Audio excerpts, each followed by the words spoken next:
There's another planet in the solar system that they call Nibiru that was captured and moves like a comet in a 3,600-year orbit. Our own astronomers know it's out there. They call it Planet X. It has gravitational effects on the outer planets. They can't find it because it's so far out. Ancient Sumerians and what they had to say about it are correct. And what they say is that there's another planet in our solar system that was captured by our solar system as the solar system was forming. Sumerian records indicate that they began their counting not from the sun, but from a planet on the outside of the solar system. But most surprising was the inclusion of one more large planet as the 12th member of our solar system. The launch of Pioneer 10 in 1972 ushers in the era of deep space exploration. The craft journeys beyond the outer known planets, sending back data that is used to seek a possible 10th planet. 14 August 1978, which was just about 6 weeks after we discovered the fact that Pluto has a satellite. Once you have a satellite for a planet, you can determine how heavy it is. It turns out Pluto is very much smaller and lighter weight than we had thought, which meant that Pluto has no influence, no appreciable influence on the motions of the planets Uranus and Neptune. At that point, we voiced the hypothesis that this means that there is at least one yet to be discovered planet in the outer reaches of the solar system. Over the past 2 decades, physicists have joined astronomers in the search for the mysterious Planet X.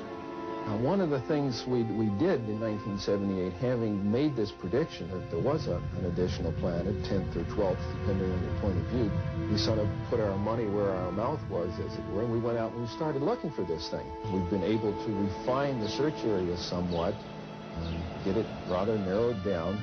We do our predictions based on the observed anomalies in Uranus and Neptune.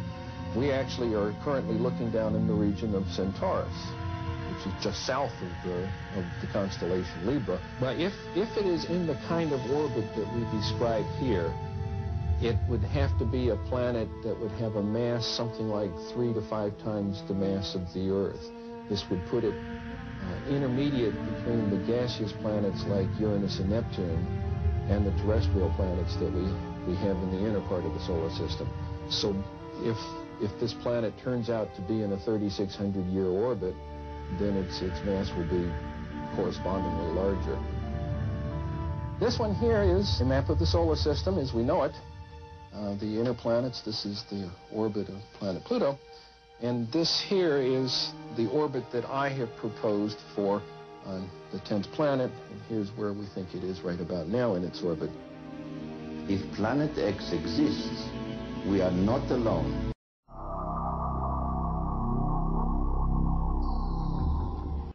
Actually not looking for a planet when I found this alignment of comet orbits. I was more interested in the origin of comets. And I just came across this alignment and couldn't explain it. And so I was eventually forced into the opinion that there is this planet out there in a most unusual position. I can only assume it's a massive body because it's perturbed all these comets. So it might be a recent arrival into the solar system.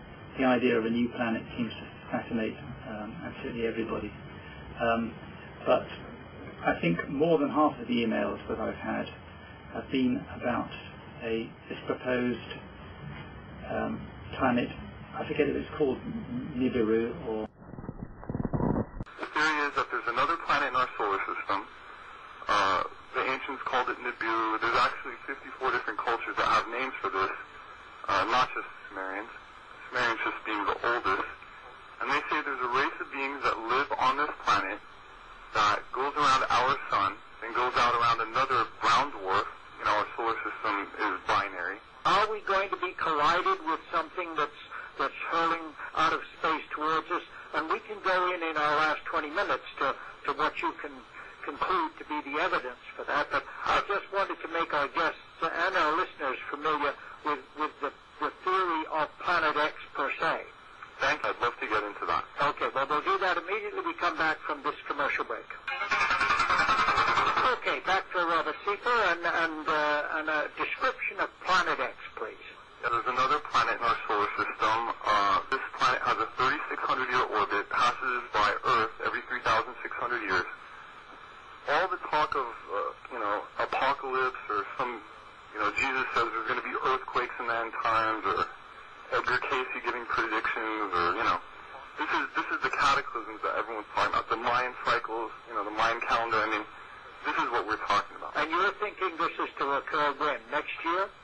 Well, unfortunately, I can't pinpoint it to a date, but Robert, on one thing. Sure.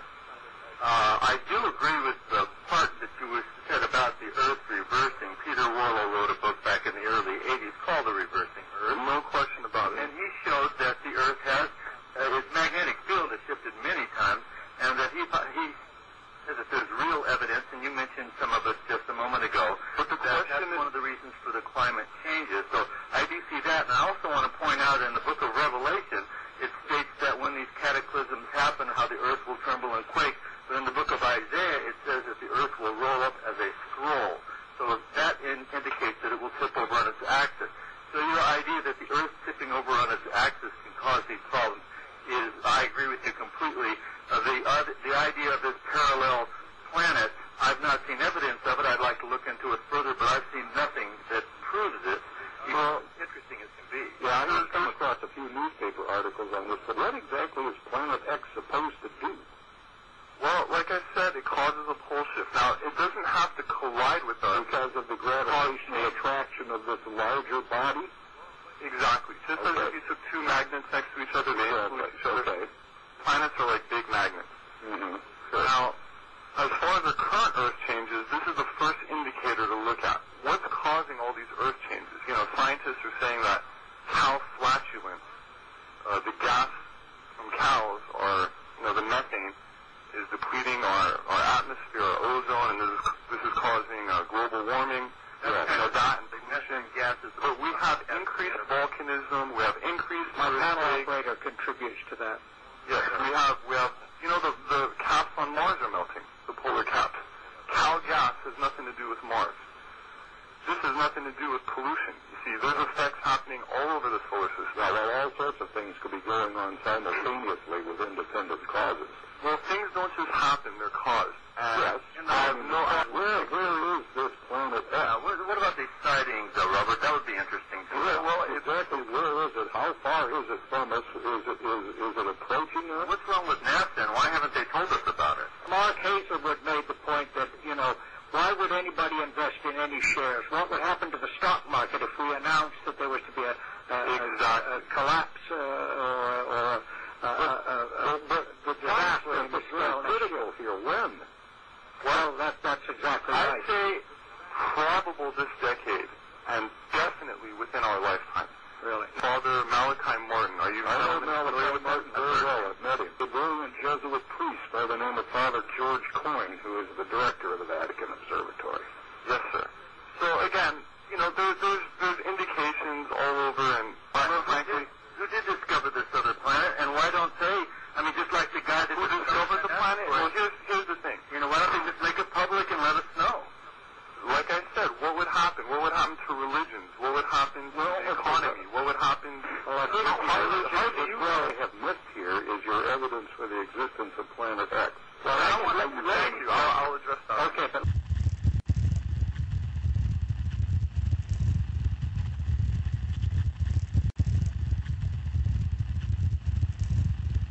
the Vatican has a very, very great deal of power. We've talked about it. They have, whether they admit it or not, a great deal of political power all around the world. One of the things that they did fairly recently was they muscled, and I do intend to use that word, they muscled their way onto a mountain in Arizona, Mount Graham, and they built an observatory on Mount Graham in connection with an Arizona university. However, the Vatican has the larger part of the control of this observatory, looking at deep space things. That's right. Now, why would they have done that, Father? Because the attitude, mentality amongst those who, at the higher level, the highest levels of Vatican administration and Vatican geopolitics,